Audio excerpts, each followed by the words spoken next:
Aytavering endi, ne o gaplarıngiz bu? Nechekçeksizlar? Dükkanınızda kamera yok mu?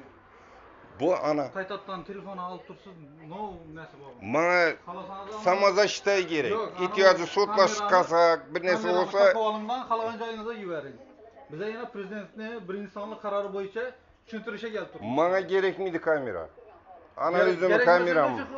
Xavotirlanasiz. yok. Bizar bolup tuttum nalog töleşten. Pulum kalmadı meni. Yo'q, men sizga nalog to'lang deb turibman. Axı bu o'zi ko'rganingizdan keyin nalog to'lash kerak Men ayda. tushuntirib, suhbat varaqa yozib ketmaya geldim sizin bilan. Suhbat varaqani yozib ketaversak, qisintırmak ne gerek bize? Yo'q, nima deb tushuntirdim hali? Qo'rqasan deb ne uchun aytasan bana? Men sendan qo'rqmayman men hech qachon.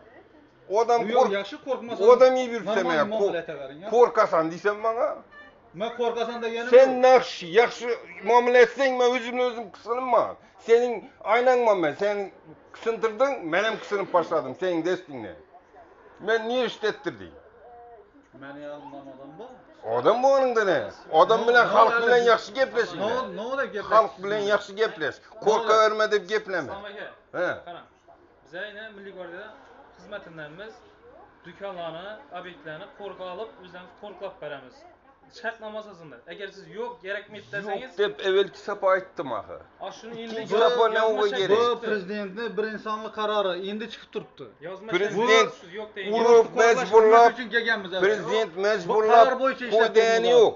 Prezident majburlab qo'ydani yo'q. Ixtiyori yo'q. Majburlab qo'ygan hechim yo'q sizga.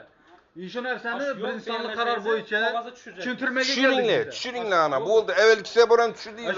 Bo'ldi. Problema aytasiz. Problema etganim yo'q. Normal